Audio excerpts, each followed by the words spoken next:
Ćerka, nešto je pokušalo da ti ukrade mir, ali nisi sama. Tvoje ime mi je pokazano danas i osjećao sam da jedva čekam da razgovaram sa tobom. Nešto tiho se približilo vašoj porodici i video sam to pre nego što je potpuno stiglo do vas.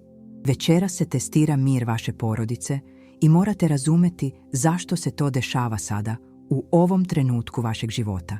Slušajte mirno. Prišao sam vam jer je trebalo hitno doći do vas, pre nego što se ovaj test pretvori u oluju koju više ne možete kontrolisati. Zato sam ovde, da stavim pred Boga ono što opterećuje vaše srce, šta vas muči kada pogledate svoju porodicu, šta pokušava da spreči put harmonije kojim treba da hodate zajedno. Vidim da pokušavate da shvatite zašto je vaš dom, koji bi trebalo da bude vaše sveto utočište, postao polje neobjašnjivih tenzija. Zašto ljudi koje volite najviše na svetu izgledaju čudno kada dođe noć? Zašto se male iritacije pretvaraju u ogromne argumente nakon zalaska sunca? Zato što se osjećate kao da hodate po razbijenom staklu u svom domu. Ćerka, ono što se dešava u tvojoj porodici nije došlo ni od kuda. To nije plod vaše mašte i definitivno nije vaša krivica. Postoji vrlo jasno duhovno objašnjenje za ovu situaciju, a kada u potpunosti shvatite šta stoji iza ovih noćnih sukoba, sve će imati smisla. Ono što je najvažnije, tačno ćete znati šta treba da uradite da biste transformisali ovu stvarnost danas, čak i u ovoj noći koja se približava. Kada noć dođe preko porodice, mnogi domovi doživljavaju fenomen koji većina ljudi ne može da objasni. Kao da se teški, nevidljivi ogrtač spustio na kuću zajedno sa tamom. Da li ste primetili kako tokom dana, čak i sa svim svakodnevnim problemima, možete da živite zajedno na civilizovaniji način? Kako razgovori, čak i kada postoje neslaganja, teku prirodnije? Kako se čak i neslaganja rešavaju na zreliji i poštovaniji način? Ali kada sunce zađe, čini se da svi u kući postaju osjetljiviji, ljutiji, verovatnije da će eksplodirati zbog bilo čega. Reči izlaze oštrije, pogledi postaju tvrđi, tišine postaju pune napetosti. To je kao da svaka osoba postaje teža verzija sebe čim dođe noć. To je zato što je noć vreme kada je prirodna odbrana porodice niža. To je kada nagomilani umor dana ne utiče samo na fizičko telo, već i na dušu, duh, sposobnost da imaju strpljenja jedni sa drugima. To je trenutak kada sve maske koje nosimo za spoljni svet otpadaju, a sve frustracije, sav bol koji smo sačuvali, sva razočarenja koja smo sakupili tokom dana izlaze na površinu bez filtera. A ako ne postoji duhovna zaštita koja pokriva ovu porodičnu ranjivost, upravo u ovom trenutku senke koriste priliku da zasade seme nesloge, nesporazuma, otuđenja između ljudi koji se vole, ali koji su previše emocionalno iscrpljeni da bi se toga sećali. Nosim tvoje ime pred Svevišnjim upravo u ovom trenutku. Neka svaki nemir bude potpuno rastvoren iz ove kuće. Neka božanska zaštita pokrije svaku sobu, svaki razgovor koji će se tek danas održati, svako srce koje kuca pod ovim krovom. Neka mir dođe do vaše porodice na tako stvaran i opipljiv način da ćete večeras osjetiti razliku. Neka svetlost ostane čvrsta i svetla tamo gde su strah i iritacija pokušali da uđu. Neka ljubav teče prirodno između vas ponovo, bez napora, bez forsiranja situacija, jednostavno zato što je to ono što zaista osjećate jedno prema drugom. Da se reči biraju pažljivije, da su gestovi ljubazniji i strpljiviji, da pogledi nose razumevanje umjesto osuđivanja. Neka tišina bude odmora i kontemplacije, a ne povrede ili ogorčenosti. Neka svaka osoba u ovoj kući bude ono što jeste bez straha da će biti odbačena ili kritikovana. Kćeri, morate shvatiti osnovnu istinu. Kada se testira mir porodice, posebno u noćnim satima, to nije kazna za vaše greške ili neuspjehe kao majke, supruge ili kćeri. U stvari, to je jasan znak da je nešto veoma dragoceno i vredno ugroženo. Duhovne senke ne gube vreme ili energiju napadajući ono što nema značaj ili moć transformacije. Oni su strateški usmereni na ono što ima potencijal da generiše čitave generacije blagoslovenih ljudi. da stvori nasljeđe ljubavi, da bude primjer kako porodica može da funkcioniše kada postoji istinsko jedinstvo. Vaša porodica se testira upravo zato što sija, jer se tamo dešava nešto izvanredno što vredi zaštititi i sačuvati. Ali prirodno se pitate zašto upravo sada? Zašto baš kada vam je najpotrebniji mir i harmonija da biste se suočili sa životnim izazovima? Odgovor je jednostavan, ali dubok. Upravo kada nam je nešto najpotrebnije, otkrivamo pravu vrednost tog nečega u našim životima. To je u odsustvu, u nedostatku, u pretnji od gubitka da naučimo da istinski vrednujemo. Možda vaša porodica treba da prođe ovaj test, tako da svaka osoba koja živi u vašem domu razume koliko zaista treba jedni drugima, koliko vam je potrebno da se bolje brinete o ovom svetom sindikatu koji imate, koliko je važno da zaštitite ovaj prostor ljubavi koji ste zajedno izgradili tokom vremena. Često krivite sebe duboko kada stvari postanu napete i teške kod kuće. Ona stalno misli da ako je mudrija majka, strpljivija žena, ćerka sa više razumevanja, ova negativna atmosfera ne bi preuzela njenu porodicu. Toliko se trudite da svi budu srećni i zadovoljni, da potpuno zaboravite da se brinete o svom unutrašnjem miru, sopstvenoj emocionalnoj stabilnosti. A onda se dešava tačno ono što ne bi trebalo da se desi. Potpuno izgorite pokušavajući da budete neiscrpan izvor radosti, strpljenja i razumevanja za celu porodicu. A u stvari bi trebalo da budete samo kanal kroz koji ti blagoslovi prirodno teku. Razlika između toga što je izvor i biti kanal je apsolutno fundamentalna za vaše razumevanje, ćerka. Kada pokušate da budete izvor svega što je dobro u vašem domu, neminovno se istrošite jer pokušavate da izvučete nešto iz sebe što nemate u dovoljnoj količini da zadovolji emocionalne potrebe cele porodice. Ali kada shvatite da možete biti kanal, dopuštate nečemu mnogo većem i moćnijem da prođe kroz vas. A to vas ne iscrpljuje ili umanjuje. Naprotiv, ona vas stalno obnavlja, jer ne dajete ono što je vaše, dopuštate da kroz vas teče ono što pripada neiscrpnom izvoru.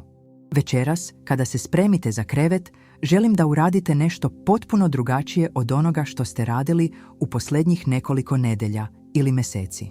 Pre nego što počnete mentalno da razmatrate sve probleme koji nisu rešeni tokom dana, pre nego što se unapred brinete o svim zadacima i odgovornostima koje vas očekuju sutra, pre nego što se zadržite na svim razgovorima koji su mogli biti bolji ili produktivniji, napravit ćete svesnu i namernu isporuku.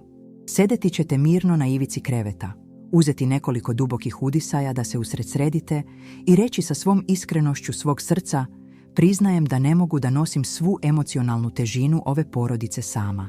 Svaku osobu koja živi u ovoj kući dajem u ruke onoga koji može da se brine o svakoj od njih mnogo bolje nego što sam ja ikada mogao. Neka svaki san bude jedan od obnove i istinske nade za dan koji dolazi. Neka se svaka osoba sutra probudi sa lakšim srcem i dostupnijom da voli i bude voljena. Duboki nemir koji osjećate nije jedinstveno vaš. Dele ga hiljade žena širom sveta koje su preuzele na sebe nemoguću odgovornost da budu emocionalni lepak koji drži celu porodicu na okupu. Žene koje su iskreno verovale da ako nestalno prate i posmatraju raspoloženja, reakcije i reči svih u kući, sve će se neminovno srušiti. Ali ovo je teret koji jednostavno nije bio namenjen za vas da nosite. To nije ono za šta ste odgajani. To nije vaša prava uloga u porodici i to definitivno nije ono što će doneti trajni mir koji toliko želite da vidite da vlada u vašem domu. Kćeri, ništa što živiš, ništa što osjećaš, ništa što nosiš u svom srcu ne prolazi nezapaženo pred očima Boga. Nebo je savršeno čulo šta si mrmljao sam u kuhinji kada si mislio da ne možeš da podneseš još jedan dan napetosti i sukoba. Čuo sam kada ste se zaključali u kupatilu da plačete, a da niko ne vidi vaše suze. Slušao kada ste uzdahnuli duboko gledajući svoju porodicu i pitali se gde je sva ta ljubav koju ste nekada osjećali jedno prema drugom tako intenzivno otišla. Videla se svaka njegova suza, čuo se svaki uzdah, zabeležen je svaki trenutak tihog očaja. I sve se to pretvara u mudrost, u strpljenje, u veći kapacitet da volite da niste ni znali da imate. Postoji vrlo suptilna, ali krajnje destruktivna laž, koja vam se stalno šapuće na uho. Laž da ako ne kontrolišete apsolutno sve što se dešava u vašem domu, sve će neminovno poći naopako. Da ako pažljivo ne pratite svako raspoloženje, svaku reakciju, svaku reč koja se izgovara između ljudi u vašoj porodici, totalni haos će preuzeti i uništiti sve što ste zajedno izgradili. Ovo je jedna od najopasnijih laži u koju žena može da veruje, jer vas pretvara u zatvorenika sopstvene porodice. Ubeđuje vas da se ne možete opustiti, ne možete da se odmorite, ne možete da verujete da stvari mogu da funkcionišu bez vaše stalne budnosti. Oslobađajuća istina je potpuno drugačija. Vašoj porodici nije potrebna vaša obsesivna kontrola da bi bila blagoslovena i prosperitetna. Potrebna je vaša vera, vaše poverenje, vaša sposobnost da verujete da se dobre stvari mogu desiti čak i kada ne kontrolišete svaki detalj. Ne morate biti savršena osoba da bi to dobro funkcionisalo. Potrebno je da budete istiniti, autentični, stvarni u svojim emocijama i reakcijama. Ne morate biti jaki sve vreme, noseći težinu svih ostalih na leđima. Potrebno je da budete dovoljno mudri da prepoznate kada treba da tražite snagu i mudrost iz izvora koji su veći od sebe. Kada konačno uspete da idete u krevet svake noći znajući da postoje važna porodična pitanja koja još uvek nisu rešena, ali iskreno verujući da svaka nova zora može doneti kreativna rešenja i puteve za koje niste ni zamišljali da postoje, nešto fundamentalno će se promeniti u duhovnoj atmosferi vašeg doma. Ljudi oko vas će početi da osjećaju da više niste napeti, kontrolišete, stalno budni i zabrinuti. Primetit će da ste opušteniji, samopouzdaniji, dostupniji da zaista slušate i razumete, umjesto da samo reagujete i pokušavate da kontrolišete. I to će stvoriti okruženje u kojem će se osjećati ugodnije što jesu, otvoreniji za istinske i trajne promjene. Mir vaše porodice se testira posebno da vas nauči da verujete mnogo više i kontrolišete mnogo manje. Da vam pokažemo u praksi da istinska, trajna i transformativna ljubav ne prisiljava situacije da se dogode onako kako mislimo da bi trebalo da se dese. On ne manipuliše osjećanjima niti zahteva savršenstvo od bilo koga. Ona jednostavno ostaje prisutna, dostupna i konstantna, čak i kada okolnosti nisu baš onakve kakve bismo željeli da budu. Da li ste ikada primetili da su se neke od vaših najgorih i najbolnijih porodičnih svađa dogodile upravo u trenucima kada ste se najviše trudili da sve uspe? Kada ste bili najviše zabrinuti, najviše odlučni da se svi zajedno i da se slažu. Ovo nije okrutna slučajnost sudbine. To je zato što kada pokušavate da kontrolišete previše, kada preuzimate odgovornosti koje nisu vaše, ne ostavljate dovoljno prostora za istinsku harmoniju da se dogodi prirodno i spontano. Toliko ste zauzeti, pokušavajući da orkestrirate mir, da zaboravite da jednostavno dozvolite da teče. Večeras, umjesto da mentalno organizujete razrađene strategije za rešavanje svih neriješenih problema porodice, umjesto da planirate teške razgovore i pokušavate da predvidite sve moguće reakcije ljudi, pokušat ćete potpuno novi pristup.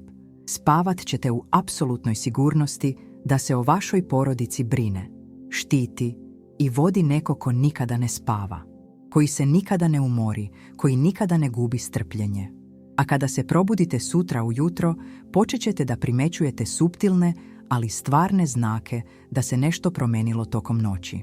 Razgovori koji su se činili nemogućim da se desit će teći na iznenađujuće prirodan način.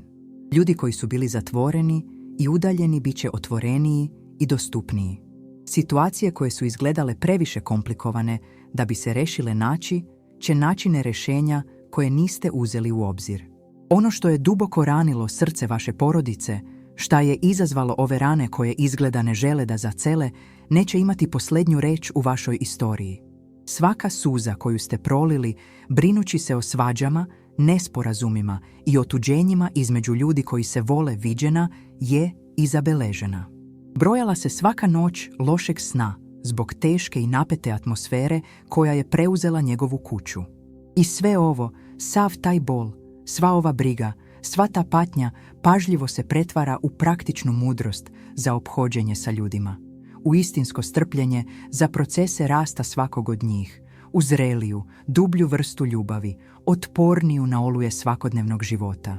Ponekad se osjećate kao da ste jedina osoba u porodici koja zaista brine o harmoniji i miru vašeg doma. Kao da se svi mogu boriti, povrediti jedni druge, a onda samo zaboraviti i krenuti dalje. Ali stojite tamo sami noseći svu emocionalnu težinu svakog argumenta, svaku pogrešno izgovorenu reč, svaki ukršteni pogled, svaki trenutak kada se činilo da je ljubav potpuno napustila dom. Stalno razmišljate o svakom detalju, analizirajući gdje su stvari pošle naopako, pitajući se šta ste mogli da uradite drugačije, kako ste mogli da ih sprečite da dođu do te tačke. Uzimate na sebe da uskladite odnose koji uključuju odrasle sa sopstvenim voljama i ličnostima potpuno nezavisnim od vaših. Ali ćerka, morate da shvatite da niste pozvani da budete vrhovni čuvar osjećanja i emocija svih ostalih ljudi u porodici. To nije vaša uloga, to nije vaša misija i to definitivno nije ono što će dovesti do stvarne, trajne transformacije koju tako očajnički želite da vidite. Pozvani ste da budete čvrsta i pouzdana duhovna referentna tačka u vašoj porodici. Neko ko, umjesto da očajnički pokušava da popravi sve, jednostavno ukazuje sa spokojem na onoga koji ima stvarnu moć da istinsku transformaciju dogodi u ljudskim srcima.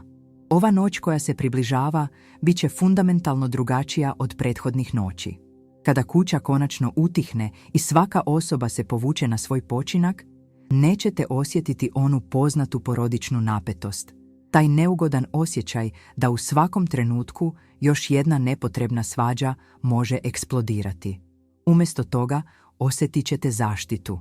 Zaštita tako stvarna i opipljiva da ćete moći da opustite mišiće za koje niste ni znali da su stalno napeti. Mir tako istinit i dubok da ćete moći da duboko udahnete i izdahnete polako, možda po prvi put nakon dugo vremena. Blagoslov koji tražite, za koji se toliko molite, za koji se toliko trudite da vidite manifestovano u vašoj porodici, je zaista na putu. Ali ona prvo mora da pronađe mirno srce, odmoran samouvereni duh u vama. Zato što je žena koja je zaista u miru sa sobom, sa Bogom i sa okolnostima svog života, je kao snažan magnet koji privlači blagoslove u celu kuću. Kada konačno uspete da legnete noću i mirno spavate, bez okretanja problema u vašem umu, svi ljudi oko vas će također bolje spavati. Kada možete probuditi ujutru sa istinskom nadom umjesto brige unapred, ta nada će se prirodno proširiti po kući bez potrebe da prisiljava bilo šta ili da bilo kakav svesni napor. Znam vrlo dobro da ste pokušali apsolutno sve što je bilo u vašoj moći. Strpljivo ste razgovarali, vrištali ste u očaju, plakali ste od frustracije, molili ste za promjenu, pretvarali ste se da vas nije briga da vidite da li će to doneti drugačije rezultate. Pokušali ste da budete stroži i postavite čvrste granice. Pokušali ste da budete fleksibilniji i razumljiviji sa svima.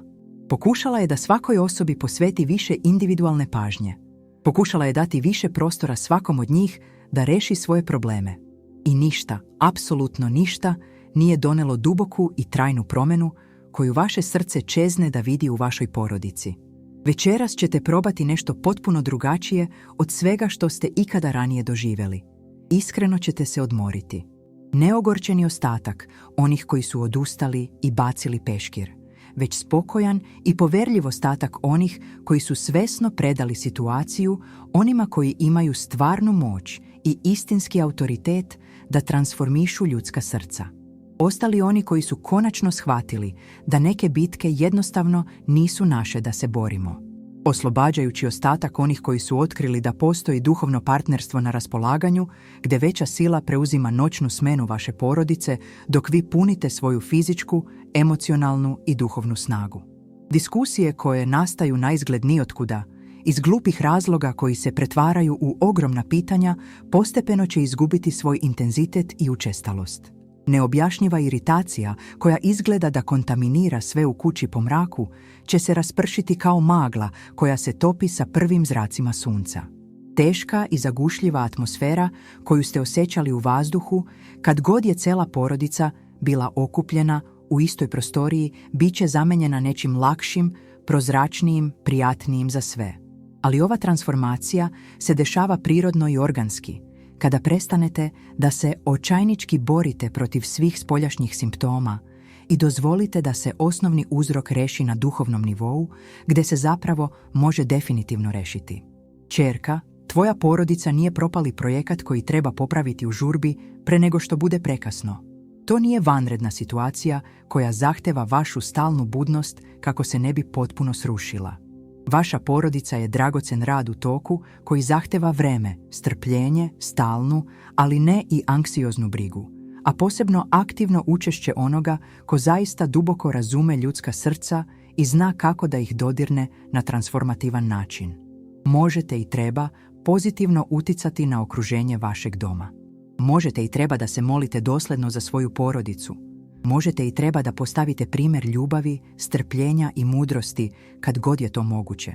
Ali ne možete i ne treba da pokušavate da promenite bilo koga silom, manipulišete osjećanjima ili prisiljavate ishode koji zavise od slobodnog izbora drugih ljudi.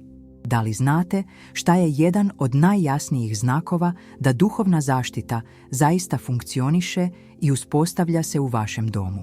To je kada možete biti prisutni sa svojom porodicom, dostupni i puni ljubavi, bez stalnog analiziranja raspoloženja svake osobe, bez predviđanja mogućih problema pre nego što se dogode, bez pokušaja da suptilno kontrolišete pravac svakog razgovora. Kada jednostavno možete biti tamo, istinski prisutni, dostupni za sve što je potrebno, ali ne i anksiozni, puni ljubavi, ali ne i kontrolisanje, prisutni, ali ne i invazivni. Danas, kada konačno legnete na spavanje, izgovorit ćete molitvu potpuno drugačiju od molitve koje ste izgovarali u proteklih nekoliko nedelja. Umjesto da predstavite detaljnu listu tražeći od svake osobe u porodici da promeni ponašanje koje vam smeta, posebno ćete tražiti da se vaša perspektiva obnovi i proširi.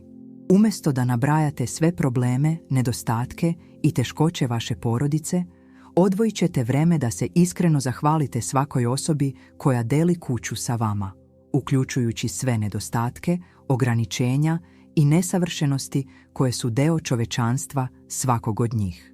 Umjesto da brinete unapred o svemu što bi sutra moglo da krene naopako, kultivisat ćete istinsko poverenje da svaki novi dan sa sobom donosi nove mogućnosti za početak ispočetka, nove šanse da budete bolji, nove mogućnosti za rast i zbližavanje.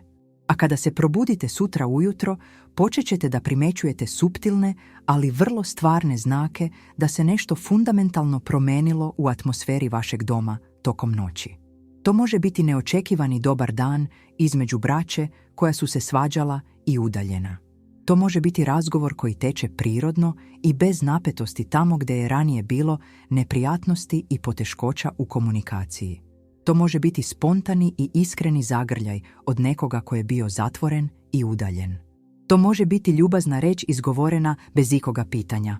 To može jednostavno biti opšti osjećaj da se vaš dom vratio disanju slobodnije i prirodnije. Atmosfera kuće je nešto vrlo stvarno i opipljivo, kćeri. Da li ste ikada ušli u neke domove u kojima ste se odmah osjećali dobrodošli, opušteno, u miru, kao da možete biti sami bez straha od osude? I da li ste ikada ušli u druge gdje je, iako je formalno bila dobro primljena, osjećala čudnu težinu u vazduhu, neobjašnjivu napetost, osjećaj da mora da bude oprezna sa svakom rečju? Atmosfera vašeg doma zavisi mnogo više od vašeg duhovnog i emocionalnog stanja nego što mislite. Kada ste istinski u miru sa sobom, svi ljudi osjećaju tu stabilnost i imaju koristi od nje. Kada ste anksiozni, kontroliše ili duhovno uznemiren, također se širi i utiče na sve, čak i ako pokušate da ga prikrijete. Zato je toliko bitno da naučite da se brinete o svom unutrašnjem miru pre nego što očajnički pokušate da se brinete o miru drugih. Kada ste dobro sa sobom, dobro sa Bogom, dobro sa svojim osjećanjima i ograničenjima, ova unutrašnja stabilnost zrači prirodno. Ljudi počinju da se osjećaju kao da ste emocionalno sigurno utočište, neko kome mogu iskreno verovati, neko ko neće poludeti, suditi ili odbaciti ako nisu savršeni sve vreme. Stavljam te pod svoj zaštitni plašt, kćeri. Nijedna senka, nikakva negativna sila, nijedan destruktivni uticaj neće imati moć ili autoritet tamo gdje svetlost Božja čvrsto počiva. Neka istinski mir hoda sa vama i neka vaša porodica bude potpuno čuvana pod istom zaštitom. Neka večeras zaista bude početak lakših, harmoničnijih, više ljubavlju ispunjenih dana za sve vas. Neka ljubav ponovo bude jača i prisutnija od bilo kakvog prolaznog neslaganja. Neka vaš dom zaista bude dom u najdubljem smislu te reči, mjesto gdje se svaka osoba osjeća prihvaćenom upravo onakvom kakva jesu, bezuslovno voljena i zaštićena od svih oluja života. Neka se reči biraju sa više pažnje i naklonosti. Neka gestovi budu strpljiviji i razumljiviji. Neka pogledi nose više ljubavi i manje osuđivanja. Neka tišina bude mirna kontemplacija, a ne tuga ili ogorčenost. Kćeri, ako je ova molitva pronašla upravo ono što nosiš u svom srcu o svojoj porodici, ako su ove reči dotakle tačnu tačku tvoje potrebe, napiši: mir moje porodice je zaštićen. Njegova pisana reč je vera pokrenuta. To je poverenje pretvoreno u akciju. Ako je ova poruka duboko dirnula vašu dušu, ostavite svoju volju da ojačate ovu molitvu. Podelite je sa drugom ženom koja se također svakodnevno bori za harmoniju svog doma i prijavite se da nastavite da primate ovaj zaštitni duhovni pokrivač u narednim danima. Izjavite svom snagom svog srca: moja kuća je u Božjim rukama i mir vlada ovde.